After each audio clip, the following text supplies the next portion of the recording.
اور دنیا سے محبت بھی بچے کی صفت ہے، نادان ہے، نا سمجھ ہے، اس لیے اممیچیورٹی کی علامت ہے بے صبری۔ بچوں کو آپ دیکھیے، بازار سے گزرتے ہیں، کوئی کھلونے کی دکان نظر آتی ہے، کوئی ٹافی کا ٹھیلا نظر آتا ہے، ان کو ہر چیز چاہیے ہوتی ہے اور فوراً چاہیے ہوتی ہے ابھی۔ نہ دلاؤ تو رو رو کے حال کر لیتے ہیں، لوٹ جاتے ہیں زمین کے اوپر، ٹینٹرمز تھرو کرتے ہیں، فوراً چاہیے ہوتی ہے، نہیں ملتی رو رو کے ہلکان ہوتے ہیں، اور مل جائے تو 2 دن میں دل بھر جاتا ہے۔ بعض دفعہ تو لیتے ہی دل بھر جاتا ہے بچوں کا، دیکھ کر ایک طرف پھینک دیتے ہیں اس کو اٹھا کر۔ اس کے بعد پھر کوئی اور چیز چاہیے ہوتی ہے۔ بڑے ہوتے ہیں، اسکول جانا شروع کرتے ہیں، جو چیز کسی بچے کے پاس دیکھ لی ویسی خود چاہیے ہوتی ہے، ویسا بستہ چاہیے، ویسا پینسل باکس چاہیے، ویسا کھلونا چاہیے، اپنے پاس جو ہے اچھا نہیں لگتا۔ چھوٹے بچے میں اگر یہ چیزیں پائی جائیں تو ہم یوں کہیں گے کہ یہ فطرت کا حصہ ہے، نیچرل ہے، اس لیے کہ ابھی اس کی ڈیولپمنٹ جو ہے مکمل نہیں ہوئی۔ لیکن یہ جو کیفیت بچپن میں تھی وہ عمر کے ساتھ ساتھ کم نہ ہو، بلکہ 20 سال کا ہو کر، 30 سال کا ہو کر، 40 سال کا وہ ہو جائے تب بھی اسی کیفیت کا شکار رہے، اور دنیا کی طلب اور دنیا حاصل کرنے کی جلدی کم ہونے کے بجائے بڑھتی چلی جائے۔ اب یہ فکر مندی اور پریشانی کی بات ہے۔ یوں سمجھیں ایک طرح سے ارسٹڈ ڈیولپمنٹ ہے، وہ کسی ایک نادانی کی سی حالت میں قید ہو کر رہ گیا ہے۔ بچے میں اگر جلد بازی ہوتی ہے تو یہ قابل برداشت ہوتی ہے، اس لیے کہ بچہ ناسمجھ ہے، معصوم ہے۔ لیکن جب بڑا انسان علم کے ساتھ اور چالاکی کے ساتھ یہ کام کرتا ہے تو اس سے بہت فساد، بہت فتنہ دنیا میں رونما ہوتا ہے۔ یہ لوگ ناقابل برداشت ہو جاتے ہیں، یہ دنیا کو معبود بنانے والے لوگ ہیں۔ اب جو بھی عاجلہ کا غلام ہوگا، عاجلہ کا، جو عاجلہ کو سرو کر رہا ہوگا، اس کی پوری شخصیت میں اس عجلت کا رنگ نظر آئے گا۔ اور آج ہم دیکھتے ہیں کہ دنیا میں اس چیز کو اور زیادہ فروغ دیا جا رہا ہے۔ عاجلہ، یہ دنیا پہلے ہی عاجلہ ہے، اس عاجلہ کے لیے مزید عجلت اور جلدی اس کو حاصل کرنے کا شوق لوگوں کے اندر پیدا ہو گیا ہے۔ ایک بات اس سے پہلے کہ ہم ڈسکس کریں مزید آگے، یہ ذہن میں رکھیے کہ اگر آخرت حاصل کرنے کے لیے انسان دنیا کو جلدی نمٹاتا ہے تو الحمدللہ اس میں کوئی حرج نہیں۔ آپ چاہتے ہیں کہ یہ سیکنڈری کام ہے لیکن ضروری بھی ہیں، تو میں ان کو پہلے نمٹا دوں تاکہ پھر میں بہت سارا وقت اپنی آخرت بنانے کے لیے نکال لوں، تو الحمدللہ یہ چیز اچھی ہے، یہ پلاننگ میں شمار کی جائے گی۔ لیکن عجلت اس لیے کرنا کہ مزید اور دنیا حاصل کی جا سکے، یہ چیز پسندیدہ نہیں ہے۔ لیکن آج کل ہم یہ دیکھ رہے ہیں کہ کم ہی لوگ ہیں جو کہ آخرت کے لیے وقت زیادہ نکالنے کے لیے دنیا کو جلدی نمٹا دیتے ہیں۔ اکثر لوگ دنیا کے لیے جلدی اس لیے کرتے ہیں کہ اور جلدی مزید دنیا ہی میں لگ سکیں اور زیادہ دنیا میں اپنے آپ کو کھپا سکیں۔ تو آج ایک دنیا کا اس ماڈرن ورلڈ کا سلوگن نظر آتا ہے ہم کو نا، وہ ہر چیز کیا ہے؟ فاسٹ فوڈ ہے، سلوگن ہی یہ ہے، quick and easy fast food, instant, ہر چیز انسٹنٹ ہو۔ فاسٹ فوڈ ہے، انسٹنٹ کافی ہے، انسٹنٹ نوڈلز ہیں، اب تو انسٹنٹ استخارہ بھی ہے، ہر چیز انسٹنٹ چاہیے، انسٹنٹلی، راتوں رات کروڑ پتی بنیے، اس طرح کے بھی ہم سلوگن سنتے ہیں۔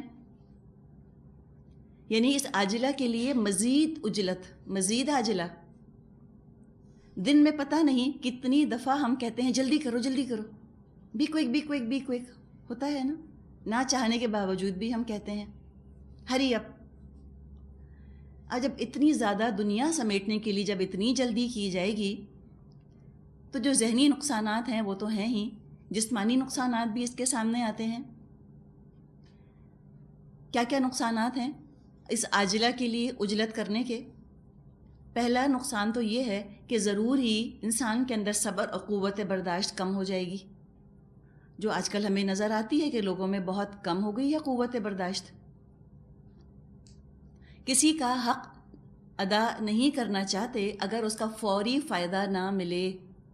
اگر دنیا میں اس کا فائدہ ملے گا تو کسی کا حق ادا کریں گے، اگر نہیں ملے گا نہیں کریں گے۔ اگر فار اے گڈ کاز پیسے دے کر شہرت ملتی ہے تو گڈ کاز میں حصہ لیں گے، ورنہ نہیں۔ اگر فار اے گڈ کاز پیسے دے کر ٹیکس ریبیٹ ملتا ہے تو فار اے گڈ کاز پیسے دیں گے، اگر ٹیکس ریبیٹ نہیں ملتا تو نہیں دیں گے۔ اور پھر جسمانی نقصانات، جب انسان اس طرح سے جلدی کرتا ہے لازمی طور پہ ٹینشن کا شکار ہوتا ہے، اور ٹینشن سے کئی بیماریاں اور کئی خرابیاں پیدا ہوتی ہیں۔ حدیث میں آتا ہے کہ العاجلۃ من الشیطان، جلد بازی شیطان کی طرف سے ہے۔ دنیا میں زیادہ تر خرابیاں جلد بازی کی وجہ سے ہوتی ہیں۔ سڑکوں پہ آپ دیکھ لیجئے ایکسیڈنٹس، جلد بازی ہی بہت بڑا ریزن ہے۔ لڑائیاں، یا گھریلو خواتین اگر مثال اپنے سامنے رکھیں، گھر میں جو کام خراب ہوتے ہیں جلد بازی کی وجہ سے بھی ہو سکتے ہیں۔ کھانا جل گیا، کیوں؟ چولہا اتنا تیز کیا جلدی جلدی پک جائے، جل ہی گیا، یا جلدی اتنی تھی پہلے ہی اتار لیا، اس کو کچا رہ گیا۔ تو بہت سے جلد بازی کے نقصانات ہیں۔ اسٹریسڈ آؤٹ رہتے ہیں انسان آج کل، اور جب دماغ پر اتنا تناؤ رہے گا، اتنا کھچاؤ رہے گا، تو پھر اس کے نتیجے میں ہارٹ پرابلمز ہیں، ہائی بلڈ پریشر ہے، اور بہت سی بیماریاں ہیں جو کہ وجود میں آ گئی ہیں۔ اب اس کو کاؤنٹر کرنے کے لیے، علاج کرنے کے لیے، ذہنی سکون کے لیے کئی قسم کی دوائیں بنا دی گئیں۔ اب وہ ریلیکسنٹس بناتے ہیں، پھر تھوڑے سے وہ ایسی دوائیں بناتے ہیں کہ جس سے لوگ تھوڑا پرسکون ہو جائیں، اس لیے کہ لائف ٹوٹلی اتنی فاسٹ ہو گئی ہے۔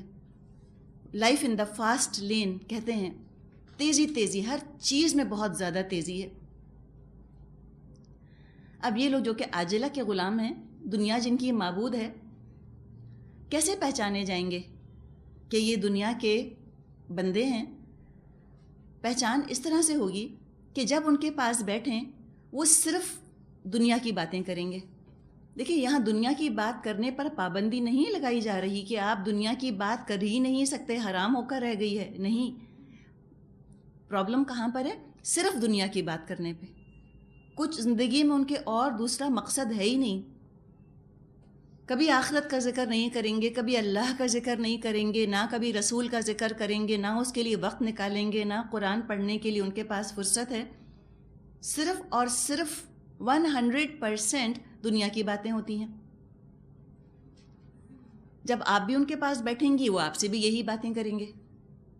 کس کو کتنے کی جاب ملی، کون کیسا گھر بنا رہا ہے، کس کے بچے کہاں پڑھ رہے ہیں اور کیسا پڑھ رہے ہیں، فلاں کے ہاں شادی ہوئی تو کتنا خرچہ اس پہ تقریباً آیا ہوگا، کس جگہ شادی ہوئی، اس میں کیا ڈیکوریشن تھا، دلہن نے کیا پہنا تھا، اس کے دوپٹے کے پچھلے کنارے پر کیا ٹکا ہوا تھا۔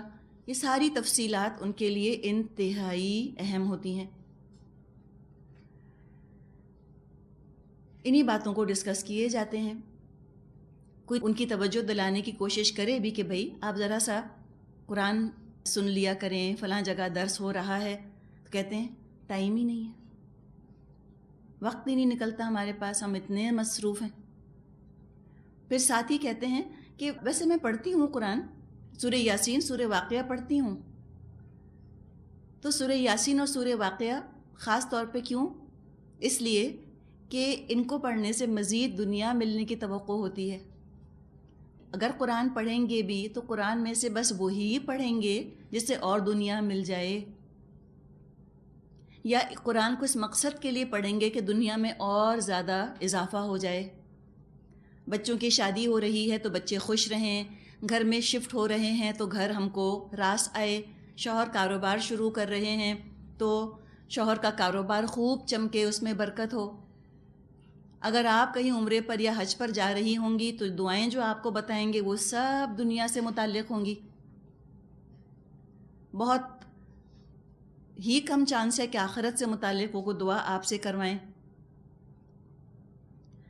تو قرآن بھی جو پڑھتے ہیں مزید دنیا حاصل کرنے کے لیے، باقی قرآن اور باقی قرآن کی صورتیں جن کی کوئی الگ سے دنیاوی ضرورت نہ بتائی گئی ہو کہ یہ فلاں صورت دنیاوی ضرورتوں کو پورا کرنے کا سبب بنتی ہے، تو باقی قرآن نہیں پڑھتے، نہ ان کو ضرورت ہے نہ ان کے پاس وقت ہے. اب جو اس وشس سرکل کے اندر پڑ جائے، احساس دلانے کے باوجود نکلنا نہ چاہے، صرف وہ کام کرنا چاہے جس سے اور دنیا ملے، تو اللہ تعالیٰ کا جو رویہ ہے وہ بتا دیا گیا. یہ وہ لوگ ہیں دنیا کے لیے بہت تیز، آخرت کے لیے بہت سست، دین کے بارے میں انتہائی قانے، بہت زیادہ کنٹینٹ، آخرت کے بارے میں بہت قانے ہیں، بہت کنٹینٹ ہیں آخرت کے بارے میں. اللہ توکل بہت ہے آخرت کے بارے میں کہ اللہ غفور و رحیم ہے، ہم کچھ بھی عمل نہیں کر رہے اللہ ضرور بخش دے گا. دنیا کے بارے میں توکل یا کنٹینٹمنٹ بالکل نہیں. نیکی کے بارے میں رویہ ہوتا ہے کل کر لیں گے، اور دنیا کے بارے میں آج ابھی اسی وقت. کہیں قرآن کی مجلس ہو تو ختم کا انتظار ہوتا ہے کہ ختم قرآن ہوگا تو چلے جائیں گے. اور کیوں چلے جائیں گے؟ وہاں سب مل کر دعا مانگ رہے ہوں گے، اور سن لیا ہے ختم قرآن کے موقع پر دعا قبول ہوتی ہے، تو ختم قرآن پہ کیوں جائیں گے؟ دعا کے لیے. آپ نے اکثر لوگوں سے یہ سنا ہوگا کہ ہم کو دعا میں شریک ہونا ہے. قرآن کے لیے ختم ہونے کا انتظار، اور دنیا کی سیلز کے لیے چاہے گھٹیا سے گھٹیا سیل ہو، جوتے پر بھی سیل لگے گی تو پہلے دن پہنچنا چاہیں گے، اور پہلے دن میں بھی اول کہ سب سے پہلے ہم ہی دکان میں داخل ہو جائیں. تو یہ ان کی پرائیورٹیز ہیں.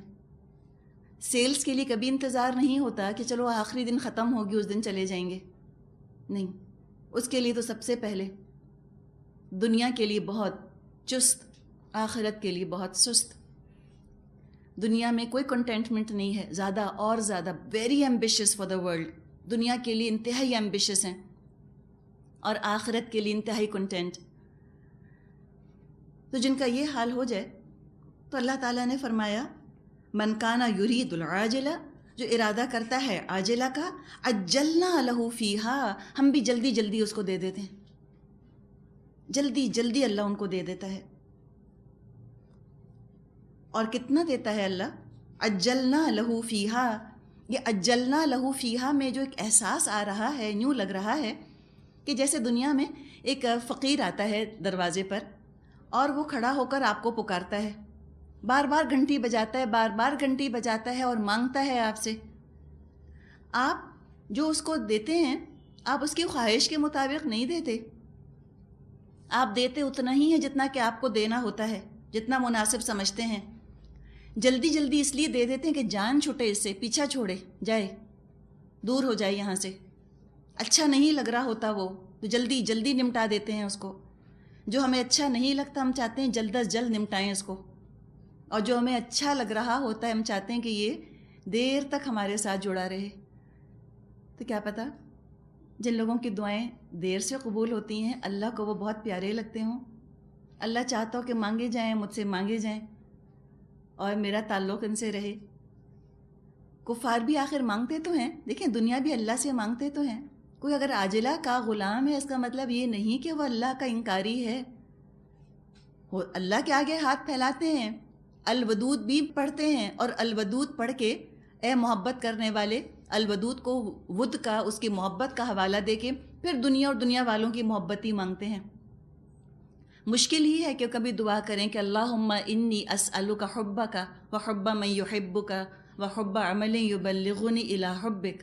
کم ہے، بہت کم امکان ہے کہ وہ یہ دعا کرتے ہیں کہ اللہ ہم تجھ سے تیری محبت مانگتے ہیں، یا ودود فلاں کے دل میں میری محبت پیدا کر دے، فلاں کے دل میں میری محبت. مخلوق ہی کی طرف ان کا رخ رہ جاتا ہے. تو اللہ سے دعائیں کرتے ہیں، ہو سکتا ہے اللہ جلدی جلدی دعائیں قبول کر لیتا ہو ان کی کہ بس جائیں. فرمایا عجلنا لہ فیہا، ہم بھی جلدی جلدی ان کو دے دیتے ہیں. کتنا دیتا ہے اللہ؟ جتنا انہوں نے مانگا؟ نہیں. ما نشاء لمن نرید، ہم یہیں اس کو دے دیتے ہیں جو ہم چاہتے ہیں اور جس کے لیے ہم ارادہ کریں. ہر مانگنے والے کو ملتا بھی نہیں. اللہ جس کو دینے کا ارادہ کرے اسی کو دیتا ہے، اور کتنا دیتا ہے؟ جتنا اللہ نے چاہا. اس سے زیادہ تو ملتا بھی نہیں. تو کیا فائدہ ہوا دنیا کو پوجنے کا؟ دنیا خود تو معبود نہیں ہے کہ وہ دنیا سے مانگے اور دنیا آپ کو دے دے. دنیا کا معبود تو اللہ ہی ہے. دنیا تو مخلوق ہے، اللہ خالق ہے. جتنا اللہ چاہتا ہے اتنا دنیا میں ملتا ہے. کوئی دنیا کو پوجے تو بھی، نہ پوجے تو بھی ملتی اتنی ہی ہے جتنی اللہ چاہتا ہے. کسی کو دنیا اتنی نہیں ملتی جتنی وہ خود چاہتا ہے. اپنی چاہت کا کام نہیں چلتا، ملتا وہی ہے جو کہ اللہ نے چاہا. حدیث میں مضمون آتا ہے کہ 2 طرح کے حریص کا مطلب ہوتا ہے گریڈی. 2 طرح کے جو گریڈی لوگ ہوتے ہیں، حریص ہوتے ہیں، وہ کبھی مطمئن نہیں ہوتے، کبھی سیٹسفائیڈ نہیں ہوتے. ایک مال کا حریص، اس کے بارے میں حدیث میں آتا ہے مال کے حریص کے بارے میں کہ اگر انسان کے پاس احد کے پہاڑ جتنا سونا بھی ہو یا ایک وادی سونے سے بھری ہوئی بھی ہو تو وہ ایک اور سونے سے بھری ہوئی وادی طلب کرے گا. اور انسان کا منہ صرف مٹی بھر سکتی ہے. کس کی مٹی؟ قبر کی مٹی. قبر میں جا کر ہی اس کی حرص جو ہے وہ ختم ہوتی ہے. الہاکم التکاثر حتی زرتم المقابر، غفلت میں ڈالے رکھا تم کو کثرت کی طلب نے، یہاں تک کہ تم نے قبریں جا دیکھی، قبروں میں جا کر لیٹ گئے. تب یہ حرص ختم ہوگی. تو دولت کا حریص کبھی سیر نہیں ہوتا. اور حل میں مزید، جیسے جہنم کی پکار آتی ہے قرآن میں، اللہ پوچھے گا اس سے قیامت کے دن حل امتلأتی، کیا تو بھر گئی؟ وہ کہے گی حل میں مزید، اور بھی ہیں کیا؟ یہ حرص کا حال ہے. مزید چاہیے اور چاہیے اور چاہیے. دل ہی نہیں بھرتا. دنیا ڈیزل کیے جاتی ہے. اور ایک دوسرا حریص ہوتا ہے، ایک تو پیسے کا حریص ہے نا جس کی ہم نے بات کی، دولت کا حریص، مال کا حریص. ایک ہوتا ہے علم کا حریص. جو علم کا حریص ہے وہ بہت اچھی چیز ہے. جتنا علم حاصل کرے انسان کو لگتا ہے ابھی تو مجھے کچھ آتا ہی نہیں، اور اگر وہ نافع علم حاصل کرے گا تو یقیناً یہ چیز اس کو آخرت سے قریب کرے گی. تو فرمایا کہ ہم بھی جلدی جلدی اس کو دے دیتے ہیں.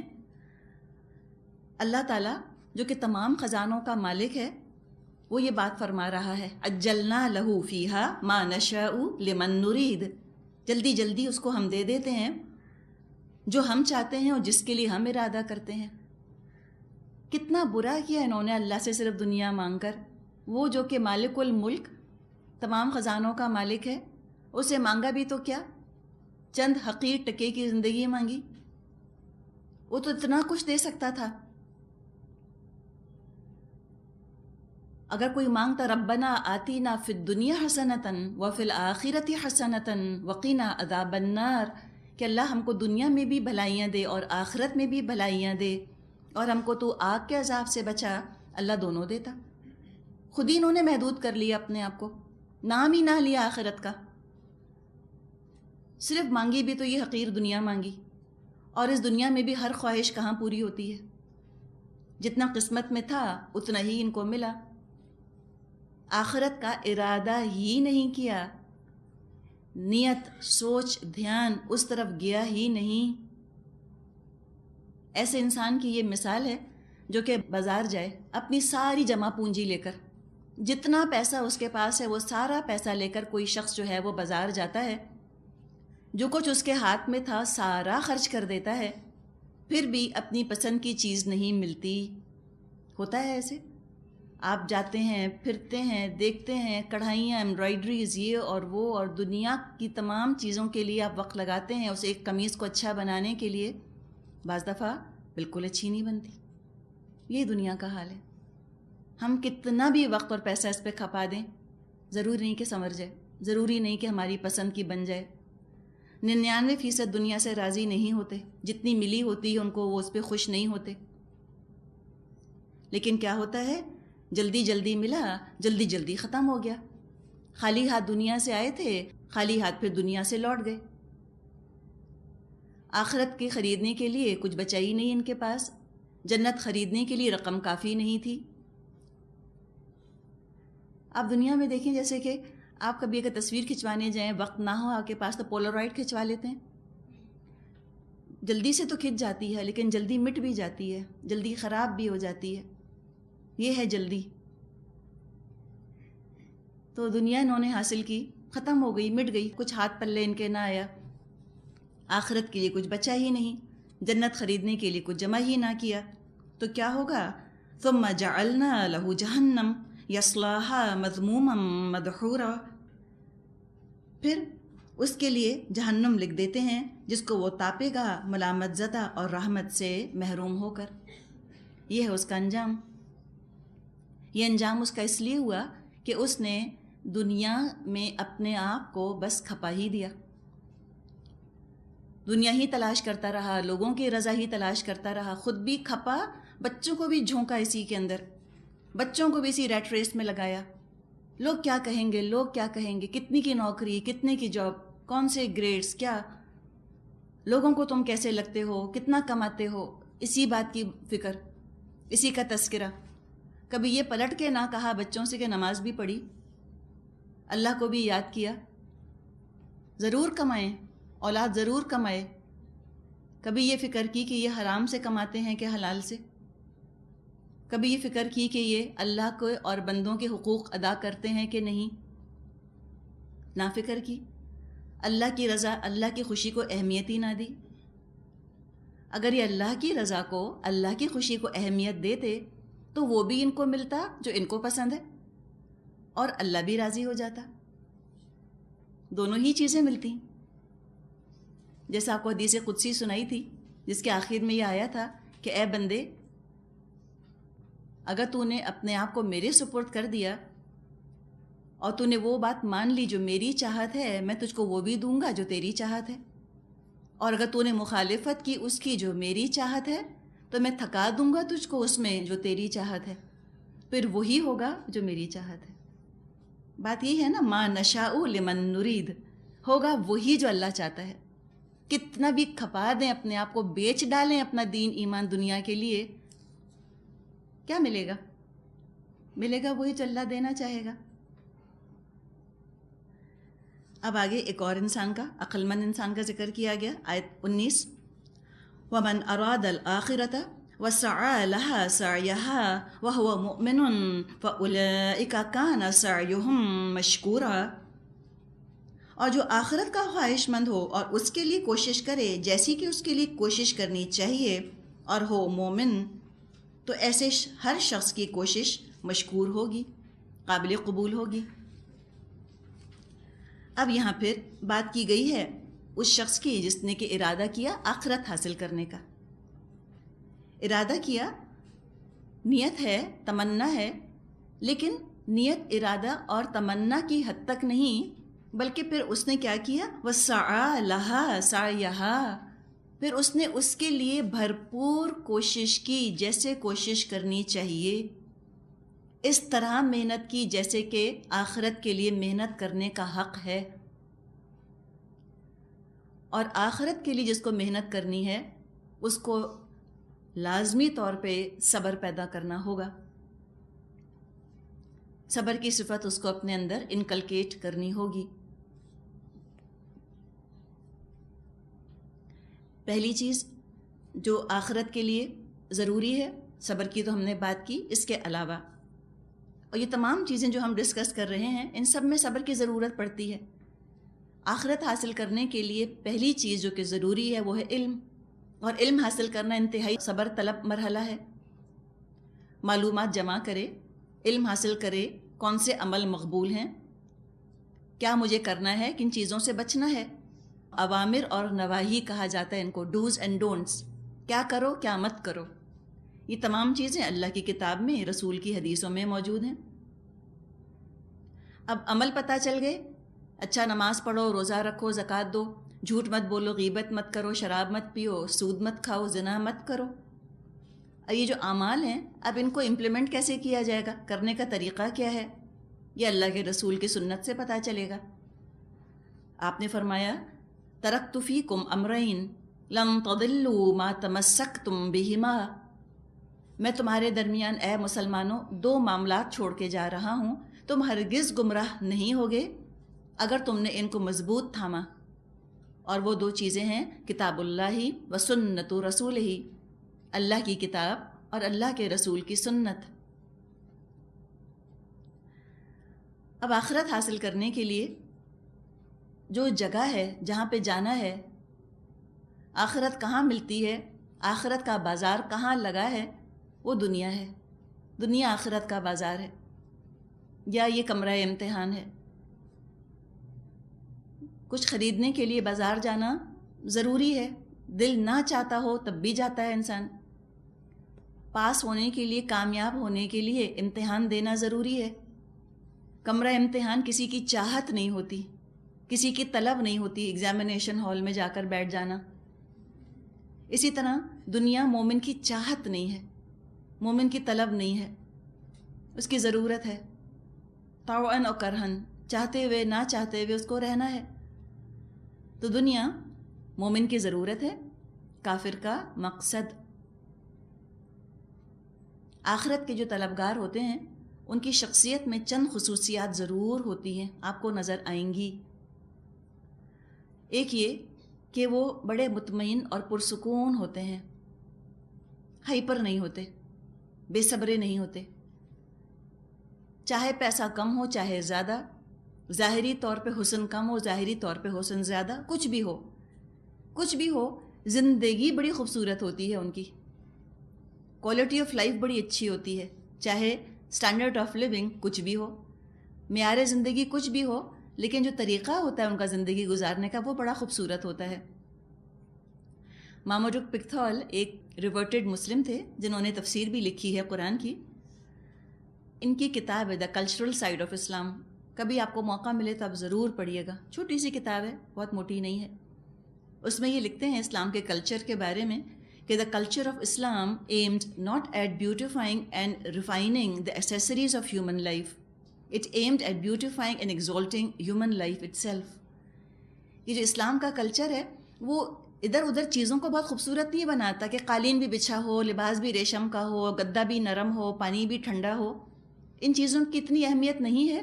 اسلام دراصل انسان کی زندگی کو سجا دیتا ہے، زندگی کو ہی بہت خوبصورت کر دیتا ہے۔ پھر صبر ہوتا ہے، ٹھہراؤ ہوتا ہے ان کے اندر۔ نیکی کے کاموں میں ایسے لوگ جلد بازی تو نہیں کرتے۔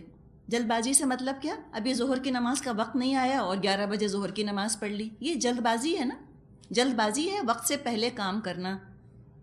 تو یہ جلد بازی تو نہیں کرتے آخرت کے لیے، اس لیے کہ جلد بازی نیکی کو ضائع کرنے والی چیز ہے، لیکن جلدی ضرور کرتے ہیں، فاستبقوا الخیرات کا خیال رکھتے ہیں، نیکیوں میں دوڑ لگانے والے تو ہیں، ٹال مٹول نہیں کرتے نیکی کے موقع جب آ جاتے ہیں تو۔ جہاں تک دنیا کا تعلق ہے، دنیا حاصل کرنے کے شارٹ کٹس بھی ہیں، بغیر محنت مشقت کے بھی دنیا مل جاتی ہے۔ ہو سکتا ہے کسی کے والد نے کما لیا ہو یا شوہر نے کما لیا اور وہ آرام سے کھائیں، گھر بیٹھ کے آرام سے۔ لیکن جہاں تک دنیا کا معاملہ ہے، دنیا کا معاملہ تو آپ یوں سمجھیں جیسے بھی ہم نے پڑھا ہے نا، یہ تو فکسڈ ہے۔ ہو سکتا ہے کسی نے محنت کچھ نہ کی ہو، کسی نے تمنا بھی دنیا کی نہ کی ہو، دنیا تو مل جائے گی اس کو، یہ تو اللہ نے فکس کر دیا، تقدیر میں لکھ دیا ہے۔ لیکن جو آخرت کا معاملہ ہے، آخرت کا معاملہ دنیا کے معاملے سے مختلف ہے۔ آخرت خود کمانی ہے، یہ تقدیر میں نہیں لکھی ہوئی۔ اس کے لیے سعی لہا سعیہا، کوشش کرنی ہے جیسا کوشش کرنے کا حق ہے۔ سوچ لیں دنیا کی زندگی کتنی ہے، آخرت کتنی ہے۔ رات دن دھن سوار ہو جائے، لاک آن ہو جائے انسان کو، دل و دماغ پہ، ارادے پہ، عمل پہ چھا جائے آخرت کی فکر، ہر وہ چیز بوجھ لگے، ہر وہ چیز نگاہوں میں کھٹ کے جو آخرت سے دور کرنے والی ہو۔ نبی اکرم صلی اللہ علیہ وسلم کی ایک حدیث ہے ترمذی میں،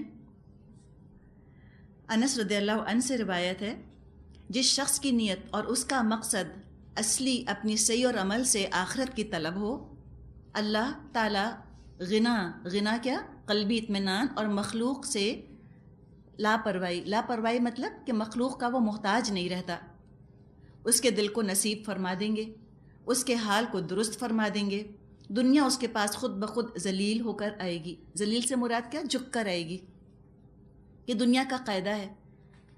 دنیا کا قاعدہ یہ ہے، آپ اس کے پیچھے بھاگیں، یہ آپ کو بھگائے گی، تھکا دے گی آپ کو، اور آپ دنیا کے پیچھے بھاگنا چھوڑ دیں، یہ جھک کر آپ کے قدموں میں گر جائے گی، دنیا آپ کے قدموں میں نچھاور ہونے لگے گی، نہ چاہتے ہوئے بھی بہت کچھ آپ کے پاس جمع ہو جائے گا۔ یہ حدیث میں آیا ہے، دنیا اس کے پاس خود بخود ذلیل ہو کر آئے گی، اور جس شخص کی نیت اور اپنی سعی اور عمل سے جس کا مقصد خاص دنیا طلب کرنا ہوگا، اللہ تعالیٰ محتاجی کے آثار اس کی بیچ پیشانی میں اور اس کے چہرے پر پیدا کر دیں گے۔ پریشان رہیں گے، کبھی مطمئن نہیں ہوں گے، ہمیشہ اپسیٹ ہوں گے، اور اس کے حال کو پراگندہ کر دیں گے، جس کی وجہ سے اس کو کبھی خاطر جمی کی راحت نصیب نہ ہوگی، اور ساری تگودو کے بعد بھی دنیا اتنی ہی ملے گی جس قدر اس کے واسطے پہلے مقدر ہو چکی ہوگی۔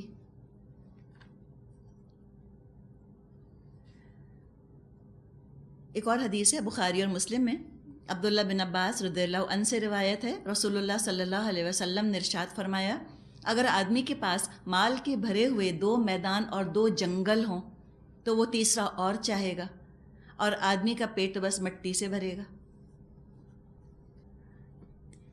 تو یہی بات ہے جو کہ یہاں فرمائی گئی کہ آخرت کے لیے وہ کوشش کرے اور وہ مومن ہو، یعنی عقیدہ بھی درست ہو، عمل بھی درست ہو۔ تو فرمایا فَأُولَئِكَ كَانَ سَعْيُهُمْ مَشْكُورًا، ایسے لوگوں کی کوشش کی قدر کی جائے گی۔ آیت نمبر 20، كُلًّا نُمِدُّ هَؤُلَاءِ وَهَؤُلَاءِ مِنْ عَطَاءِ رَبِّكَ وَمَا كَانَ عَطَاءُ رَبِّكَ مَحْظُورًا۔ آیت 21، انظر کیف فضلنا بعضهم على بعض وللآخرۃ اکبر درجات واکبر تفضیلا۔ ان کو بھی اور ان کو بھی، دونوں فریقوں کو ہم دنیا میں سامان زیست دیے جا رہے ہیں، یہ تیرے رب کا عطیہ ہے، اور تیرے رب کی عطا کو روکنے والا کوئی نہیں۔ مگر دیکھ لو دنیا ہی میں ہم نے ایک گروہ کو دوسرے پر کیسی فضیلت دے رکھی ہے، اور آخرت میں اس کے درجے اور بھی زیادہ ہوں گے، اور اس کی فضیلت اور بھی زیادہ بڑھ چڑھ کر ہوگی۔ ہا اولائی اور ہا اولائی سے مراد یہ دنیا کے طلبگار ہیں، ہا اولائی، اور یہ جو کہ آخرت کے طلبگار ہیں۔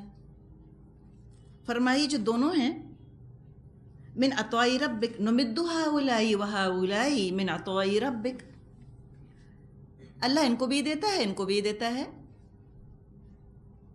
کھانا کپڑا سبھی کو ملتا ہے۔ جو آخرت کے لیے دوڑ بھاگ کر رہے ہوتے ہیں سب کے سب فقیر نہیں ہو جاتے، جو دنیا کے لیے دوڑ بھاگ کر رہے ہوتے ہیں سب کے سب امیر نہیں ہو جاتے۔ اللہ دونوں کو وسائل دیتا ہے، جو چاہو کماؤ۔ یہاں بڑی غلط فہمی ہے جو انسانوں کی دور کر دی گئی ہے۔ جب آخرت کو کوئی ہدف بنانا چاہتا ہے تو عام طور پہ اس غلط فہمی کا وہ شکار ہوتا ہے، شیطان اس کو ڈراتا ہے کہ اگر تم آخرت کے طلبگار بن گئے تو دنیا میں سے کچھ نہیں ملے گا تم کو، ادھر اور یا دنیا یا آخرت۔ ہم سے کہا گیا دنیا بھی اور آخرت بھی، دونوں چیزیں ملیں گی۔ لیکن عام طور پہ لوگ گھبراتے ہیں آخرت کو اپنا ٹارگٹ، اپنا ہدف بناتے ہوئے، سمجھتے ہیں تکلیفیں آئیں گی، پریشانیاں بڑھ جائیں گی، فاقے ہوں گے، مشکلیں آئیں گی۔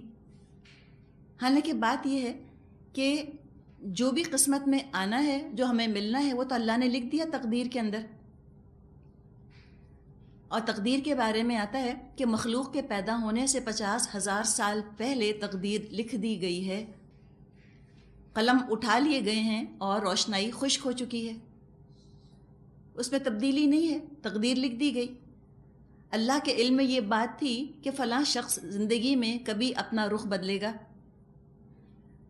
تو ہمارے بدلنے سے، ہمارے نیک ہو جانے سے لکھنے والے کا قلم تو نہیں بدل جاتا۔ جو اللہ کی نافرمانی کر رہے ہیں، یا ہم جب اللہ کی نافرمانی کر رہے تھے تو اللہ اتنا دے رہا تھا، تو یہ کیسے ہم نے سوچا کہ ہم اللہ کو راضی کرنے والے، اللہ کے فرما بردار بنیں گے تو اللہ سب دینا چھوڑ دے گا؟ ہرگز نہیں، جو ہے وہ تو ملے گا۔ لیکن ہوتا کیا ہے کہ اسلام سے سوتیلوں والا سلوک کرتے ہیں بعض دفعہ لوگ. پریشانیاں سبھی کی زندگی میں آتی ہیں، لیکن جب دینی مزاج کے انسان کی زندگی میں پریشانی آتی ہیں یا دین پر عمل کرنے کے بعد اگر زندگی میں پریشانیاں آتی ہیں تو سارا الزام اسلام کے سر پہ تھوپ دیا جاتا ہے. اس وجہ سے ہوا، ان کے ریلیجس ہونے کی وجہ سے ہوا. تھوڑی دیر کو ہم فرض کر لیتے ہیں، چلیں ہم فرض یہ کرتے ہیں کہ اچھا دین کی وجہ سے ہی ہوا، چلیں اگر دین پر عمل نہ کرتے فلاں نقصان نہ ہوتا، فرض کر لیتے ہیں.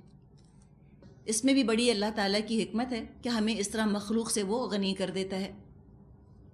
کوئی پسندیدہ ترین آپ کی چیز، کوئی عزیز ترین آپ کا رشتہ دار، دین کی وجہ سے اس کو آپ کو قربان کرنا پڑا، اس کی دوستی، اس کی محبت قربان کرنی پڑی، یا آپ کو اس چیز کو چھوڑنا پڑا دین کی وجہ سے. چلیے کوئی دوستیاں ختم ہو گئیں، کوئی رشتہ داریاں ختم ہو گئیں.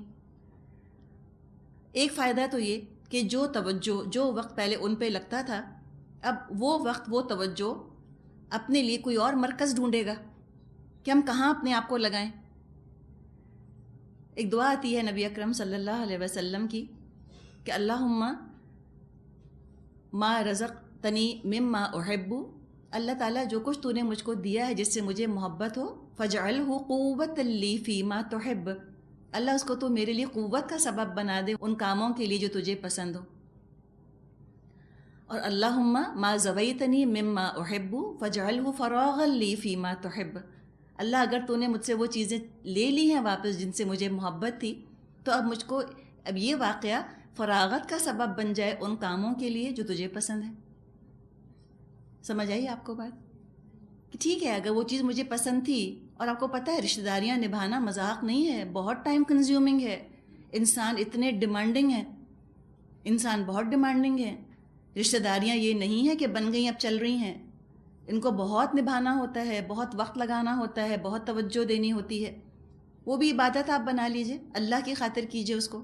لیکن چلیں کوئی روٹ گیا، نہیں مانتا، چلا گیا آپ کو چھوڑ کر، دعا کریں اللہ سے ما زویتنی مما احب فجعلہ فراغا لی فیما تحب، اللہ اور بہتر مصروفیت کا کوئی انتظام کر دے. ہو سکتا ہے کہ دین کے راستے میں زیادہ وقت لگنے لگ جائے، یا کوئی نئی نئی دوستیاں ایسی ہو جائیں جو دین کے راستے میں مددگار ثابت ہوں. یوں سمجھیں کہ جیسے آپ کی کوئی بہت فیوریٹ چیز تھی جو کھو گئی، ٹھیک ہے، آپ کی بہت پسندیدہ چیز تھی وہ کھو گئی. اس وقت تو آپ کو بڑا افسوس ہوگا میری چیز کھو گئی. اب وہ کھو گئی، نہیں مل رہی، تب آپ اس کو ریپلیس کریں گی نا. آپ گئیں، آپ کوئی اور چیز لے کر آ گئیں، جب آپ نئی چیز خرید کے لائیں پتہ چلا وہ تو پرانی سے بہت بہتر ہے، بہت اچھی ہے. اب اس کے بعد وہ کھوئی ہوئی چیز اگر دوبارہ مل بھی جاتی ہے آپ کو، اب اس کی اتنی اہمیت نہیں ہوگی، اس کے بغیر بھی بڑا اچھا گزارا ہو گیا آپ کا. اسی طرح بعض چیزیں ایسی ہوتی ہیں ان کے بارے میں ہم اتنے سینسٹیو اور اتنے ہم انسیکیور ہوتے ہیں، ہم کہتے ہیں کہ یہ ہمارے ہاتھ سے چلے گی تو میرا ہوگا کیا، میں تو مر جاؤں گی. بعض خواتین یہ بھی کہتی ہیں، خاص طور پہ شوہروں کے معاملے میں تو بہت ہی کہتی ہیں کہ اگر میرے شوہر کی توجہ مجھ پہ سے کم ہو گئی، یا دین پر عمل کرنے کی وجہ سے میں اپنے شوہر کو پیاری نہ لگی، اور میرے شوہر نے اپنی محبت واپس لے لی، میں تو زندہ ہی نہیں رہ سکتی، میں تو مر ہی جاؤں گی. کوئی نہیں مرتا. اگر دین کی وجہ سے کوئی ایسی چیز آپ نے قربان کی بھی، اول تو یہ کہ دوبارہ ضرور آپ کو واپس ملے گی انشاءاللہ، اور اللہ اسے بہت بہتر کوئی چیز آپ کو ریپلیس کر کے دے دے گا. اللہ اپنی محبت ڈال دے گا، اللہ اپنی محبت ڈال دے گا. اور جب وہ کھوئی بھی محبت واپس آئے گی آپ کے پاس، اب وہ آپ کی مجبوری کمزوری بن کر نہیں آئے گی، اب محتاجی بن کر نہیں آئے گی، آپ مخلوق سے بے نیاز ہو جائیں گی انشاءاللہ. اپنی خوشی کا، اپنے غم کا دار و مدار اب لوگوں کے بدلتے تیوروں پر، ان کے بدلتے موڈز پہ نہیں رہتا، بلکہ انسان غنی ہو جاتا ہے، غنی، انڈیپینڈنٹ ہو جاتا ہے. تو انسان سوچ لیں کہ بھئی یہ میں جن پر اپنی خوشی کا دار و مدار رکھتی ہوں، یہ تو خود اللہ کے محتاج ہیں اپنی خوشی کے لیے، مجھے کیا خوشی دے سکتے ہیں؟ یہ اللہ کی عطا ہے، جس کو چاہتا ہے دیتا ہے. عطائی ربک کا ذکر کیا گیا. ربک کا کاف جو ضمیر ہے یہ نبی اکرم صلی اللہ علیہ وسلم کے لیے ہے. بہت آپ کی عزت ہے اور آپ کی تکریم ہے جو کی جا رہی ہے کہ جو بھی ان کے پاس ہے من عطائی ربک، اے محمد صلی اللہ علیہ وسلم آپ کے رب کی عطا ہے. تو ایک تو نبی اکرم صلی اللہ علیہ وسلم کی عزت ہے اور تکریم ہے، اور دوسری طرف اس غلط فہمی کا توڑ بھی ہے کہ محمد بھی کسی کو کچھ دے سکتے ہیں. فرمایا نہیں، اللہ دیتا ہے. آپ صلی اللہ علیہ وسلم نہیں دیتے، تو دعا جب مانگنی ہے تو اللہ سے. یہ کوئی دعا نہیں ہے کہ کوئی کہے کہ بے کس پہ کرم کیجئے سرکار مدینہ. سرکار مدینہ رسول ہیں صلی اللہ علیہ وسلم، رب نہیں، رب تو اللہ ہے. پھر فرمایا کہ دیکھو انظر کیف فضلنا بعضهم علی بعض وللآخرۃ اکبر درجات واکبر تفضیلا. دیکھ لو دنیا ہی میں ہم نے ایک گروہ کو دوسرے پر کیسی فضیلت دے رکھی ہے، اور آخرت میں اس کے درجے اور بھی زیادہ ہوں گے اور اس کی فضیلت اور بھی زیادہ بڑھ چڑھ کر ہوگی. کہ دنیا میں جب درجوں کا اتنا فرق ہے تو آخرت میں تو پھر یہ درجے اور یہ فرق بہت بڑھ چڑھ کر ہوگا. کہاں جنت الفردوس جس کی چھت اللہ کا عرش ہے، اور کہاں جہنم کی تہ. کوئی مقابلہ ہے، کوئی کمپیریزن ہے؟ درجات کا فرق تو سوچئے، دنیا میں کتنا فرق ہوگا. کوئی کروڑ پتی ہوگا، محل میں رہتا ہوگا، کوئی فٹ پاتھ پہ رہتا ہوگا، ہیں تو دونوں ہی دنیا میں. لیکن آخرت میں ایسا فرق نہیں ہے. وہ تو کوئی سوچ نہیں سکتا کس قدر ڈفرنس ہوگا درجوں کا. جنت الفردوس والے کون؟ جنہوں نے دنیا میں تھوڑی سی تکلیف اٹھائی، پھر ہمیشہ کا آرام، جیسے کہ انبیاء اور ہمارے پیارے رسول صلی اللہ علیہ وسلم. 23 سال کی مشقت، 23 سال کی محنت، اور پھر ہمیشہ ہمیشہ کا آرام. کتنی عقل مندی کا سودا ہے. اور ایک جہنم کی تہ میں کچھ لوگ ہوں گے فرعون جیسے. کتنے سال عیش کیا ہوگا فرعون نے؟ 100 سال، 200 سال، اس سے زیادہ تو نہیں. 500 سال، اس سے زیادہ تو نہیں. دنیا سے گئے ہوئے بھی اس کو ہزاروں ہزاروں سال گزر گئے. ابھی تو وہ قبری کا عذاب بھگت رہا ہے اور جہنم کا عذاب تو آنا باقی ہے. کتنی حماقت کی، کتنی بے وقوفی کا سودا کیا. تو تھوڑی سی مشکل اٹھا کے انسان یا تو ہمیشہ کا آرام خرید لے، یا تھوڑی سی مشکل سے گھبرا کر ہمیشہ کی مشکل خرید لے. یہ مرضی ہے اس کی، چوائس ہماری ہے. تو اللہ سے بہت دعا کرنی چاہیے کہ یا مقلب القلوب ثبت قلوبنا علی دینک، اے دلوں کو پلٹنے والے ہمارے دل اپنے دین پر جما دے. اللہم مصرف القلوب صرف قلوبنا علی طاعتک، اے دلوں کو پھیرنے والے ہمارے دلوں کو اپنی اطاعت پر پھیر دے، ٹھوک دے ہمارے دلوں کو ان کے اوپر. آیت 22 لا تجعل مع اللہ الہا آخر فتقعد مذموما مخذولا. تو اللہ کے ساتھ کو دوسرا معبود مت بنا ورنہ ملامت زدہ اور بے یار و مددگار بیٹھا رہ جائے گا. شرک سے بچنے کی یہاں پر تاکید کی جا رہی ہے، اور اسی کا ذکر اگلے رکوع میں بھی چلے گا. اگلا رکوع اس کی جو پہلی آیت ہے اس میں اسی کا ذکر ہے. نحمدہ ونصلی علی رسولہ الکریم، اما بعد فاعوذ باللہ من الشیطان الرجیم، بسم اللہ الرحمن الرحیم. رب اشرح لی صدری ویسر لی امری واحلل عقدۃ من لسانی یفقہوا قولی. سورۃ النحل آیت نمبر 90 میں اللہ تعالیٰ نے فرمایا ہے ان اللہ یأمر بالعدل والإحسان وإیتاء ذی القربى وینہی عن الفحشاء والمنکر والبغی. بے شک اللہ وہ حکم دیتا ہے عدل کا اور احسان کا اور رشتہ داروں کو دینے کا، اور اللہ منع کرتا ہے فحش سے اور منکر سے اور بغی سے. زیادتی کرنے سے اللہ منع فرماتا ہے. سورۃ بنی اسرائیل میں یوں سمجھیے کہ اسی آیت کو مزید کھول کر بیان کیا گیا. اعمال صالحہ کا مفصل بیان ہے. آیت نمبر 23 سے لے کر 39 تک آیت 23 سے لے کر 39 تک تقریباً 16 آیات ہیں جن میں بیان فرما دیا گیا